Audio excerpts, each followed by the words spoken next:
Hi friends, welcome back to Pooja Harish YouTube channel. ಎಲ್ಲರೂ ಹೇಗಿದ್ದೀರಾ? ಚೆನ್ನಾಗಿದ್ದೀರಾ ಅಂತ ಭಾವಿಸ್ತೀನಿ. ಅದಕ್ಕೂ ಮುಂಚೆ ನನ್ನ ಚಾನಲ್ಗೆ ಯಾರೇ ಸಬ್ಸ್ಕ್ರೈಬ್ ಮಾಡಿಲ್ಲ, ಬೇಗ ಸಬ್ಸ್ಕ್ರೈಬ್ ಮಾಡಿ, ಲೈಕ್ ಮಾಡಿ, ಶೇರ್ ಮಾಡಿ, ಕಮೆಂಟ್ ಮಾಡಿ. ಇವತ್ತಿನ ರೆಸಿಪಿ ಬಂದು ಮೆಂತ್ಯ ಸೊಪ್ಪಿನ ಪಲಾವ್ನ ಹೇಗೆ ಮಾಡೋದು ಅಂತ ರೆಸಿಪಿನ ಶೇರ್ ಮಾಡ್ತೀನಿ. ಕೊನೆವರೆಗೂ ವಿಡಿಯೋನ ಸ್ಕಿಪ್ ಮಾಡಿಬಿಡಿ, ವಿಡಿಯೋನ ನೋಡಿ.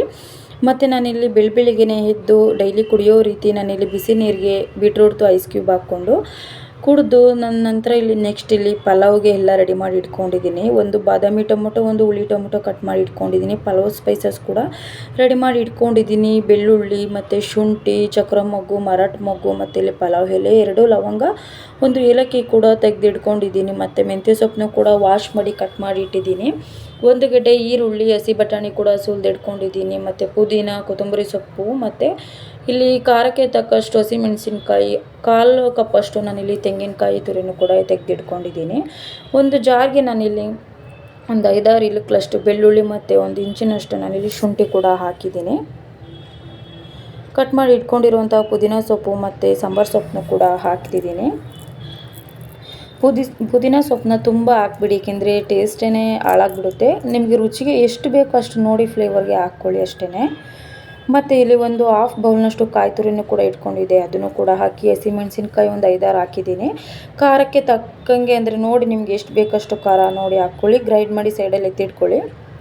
ಒಂದು ನಾನಿಲ್ಲಿ ಕುಕ್ಕರ್ನ ಬಿಸಿ ಇಟ್ಟು ಎಣ್ಣೆನೂ ಕೂಡ ಹಾಕಿ, ಎಣ್ಣೆ ಕೂಡ ಬಿಸಿ ಆಯಿತು. 1 ಸ್ಪೂನಷ್ಟು ನಾನಿಲ್ಲಿ ಸೋಂಪು ಕಾಳು, ಮತ್ತು ನಾನಿಲ್ಲಿ ಮರಾಠ ಮೊಗ್ಗು, ಮತ್ತು ಚಕ್ರ ಮೊಗ್ಗು, ಪಲಾವ್ ಎಲೆ, ಮತ್ತು 2 ಲವಂಗ, 1 ಏಲಕ್ಕಿ ಕೂಡ ಹಾಕಿ ಚೆನ್ನಾಗಿ ಎಣ್ಣೆಯಲ್ಲಿ ಮಾಗಿಸೋಣ. ಲೋ ಫ್ಲೇಮಲ್ಲೇ ಇಟ್ಟು ಚೆನ್ನಾಗಿ ಮಾಗಿಸೋಣ. ಕಟ್ ಮಾಡಿ ಇಟ್ಕೊಂಡಿರೋ ಒಂದು ಈರುಳ್ಳಿನೂ ಕೂಡ ಹಾಕಿ ಚೆನ್ನಾಗಿ ಮಾಗಿಸೋಣ.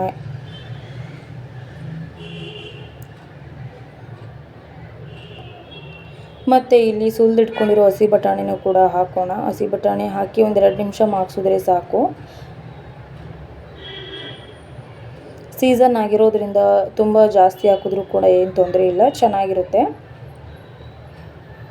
ಅದು ಕೂಡ ಎಣ್ಣೆಯಲ್ಲಿ ಚೆನ್ನಾಗಿ ಮಾಗಿದ ನಂತರ ನಾನಿಲ್ಲಿ ಕಟ್ ಮಾಡಿ ಇಟ್ಕೊಂಡಿರೋ 1 ಬೌಲ್ನಷ್ಟು ಟೊಮೊಟೊನೂ ಕೂಡ ಹಾಕ್ತಿದ್ದೀನಿ. 1 ಹುಳಿ ಟೊಮೊಟೊ, 1 ಬಾದಾಮಿ ಟೊಮೊಟೊ ಕಟ್ ಮಾಡಿ ಇಟ್ಕೊಂಡಿದ್ದೆ, ಅದನ್ನು ಕೂಡ ಹಾಕ್ತಿದ್ದೀನಿ. ಏಕೆಂದರೆ ಹುಳಿ ಟೊಮೊಟೊ ಆದರೆ ತುಂಬ ಹುಳಿ ಆದರೆ ಚೆನ್ನಾಗಿರೋದಿಲ್ಲ, ಅದಕ್ಕೋಸ್ಕರ 2 ಮಿಕ್ಸ್ ಮಾಡಿ ನಾನು ಹಾಕಿದ್ದೆ. ನೆಕ್ಸ್ಟ್ ಇಲ್ಲಿ ಕಟ್ ಮಾಡಿ ಇಟ್ಕೊಂಡಿರುವಂಥ ಮೆಂತ್ಯ ಸೊಪ್ಪನ್ನು ಕೂಡ ಹಾಕ್ತಿದ್ದೀನಿ. ಮೆಂತ್ಯ ಸೊಪ್ಪು ಚೆನ್ನಾಗಿ ನೀರು ಬಿಡೋವರೆಗೂ ಚೆನ್ನಾಗಿ ಮಾಗಿಸ್ಬೇಕು. 4-5 ನಿಮಿಷನಾದರೂ ಚೆನ್ನಾಗಿ ಮಾಗಬೇಕು ಒಗ್ಗರಣೆಯಲ್ಲಿ. ಇದು ಬಾಡಿ ಕೂಡ ಅಂದರೆ ಹೀಟ್, ಅಂದರೆ ತುಂಬ ಹೀಟ್ ಇದ್ದಾಗ ಬಾಡಿ ಅಂದರೆ ಮೆಂತ್ಯ ಸೊಪ್ಪಿನ ಪಲಾವ್ ಆಗಲಿ, ಮೆಂತ್ಯ ಸೊಪ್ಪಿಂದ ಯಾವುದೇ ರೆಸಿಪಿ ಕೂಡ ಮಾಡ್ಕೊಂಡು ತಿಂದರೂ ಕೂಡ ಬಾಡಿಗೆ ತುಂಬ ಒಳ್ಳೆಯದು. ಮೆಂತ್ಯ ಕಾಳು, ಮೆಂತ್ಯ ಸೊಪ್ಪು ಯಾವುದಾದ್ರೂ ಕೂಡ ಮಾಡ್ಕೊಂಡು ತಿನ್ಬೋದು. ಕಾಳಿಂದಕ್ಕಿಂತ ಮೆಂತ್ಯ ಸೊಪ್ಪಿನ ಪಲಾವ್ ತುಂಬ ಚೆನ್ನಾಗಿರುತ್ತೆ. ನೆಕ್ಸ್ಟ್ ಇಲ್ಲಿ ನಾನು ರುಬ್ಬಿರೋವಂಥ ಖಾರನೂ ಕೂಡ ಹಾಕ್ಕೋತಿದ್ದೀನಿ. ಖಾರ ಕೂಡ ಚೆನ್ನಾಗಿ ಮಾಗಬೇಕು, ಅಂದರೆ ಅದು ಎಣ್ಣೆ ಬಿಡೋವರೆಗೂ ಚೆನ್ನಾಗಿ ಲೋ ಫ್ಲೇಮಲ್ಲೇ ಇಟ್ಟು ಚೆನ್ನಾಗಿ ಕೈ ಆಡ್ಕೊಳ್ಳೋಣ.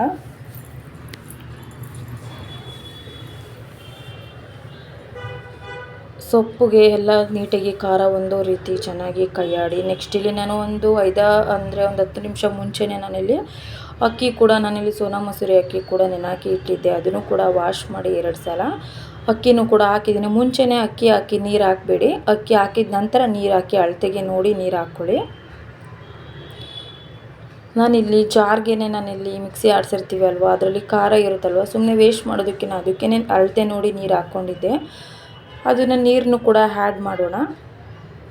ನೋಡಿ ಆಲ್ರೆಡಿ ಅಕ್ಕಿ ಎಲ್ಲ ಚೆನ್ನಾಗಿ ಹೊಂದ್ಕೊಂಡಿದೆ ಖಾರಕ್ಕೆ.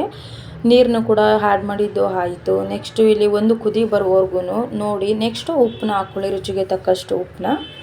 ಮುಂಚೆನೇ ಉಪ್ಪು ಹಾಕ್ಬಿಡಿ, ಒಂದು ಕುದಿ ಬರೋವರೆಗೂ ಬಿಡಿ.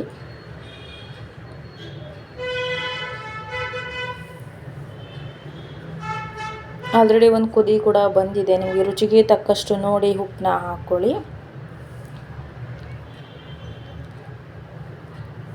ಉಪ್ಪನ್ನು ಕೂಡ ಸೇರಿಸಿ ಆಯಿತು. ಒಂದು ಸೈಡಲ್ಲಿ 1-2-3 ವಿಷಲು ಹೋಗೋದಕ್ಕೆ ಬಿಟ್ಟು ನಾನಿಲ್ಲಿ ಕಾಫಿನೂ ಕೂಡ ರೆಡಿ ಮಾಡಿದೆ.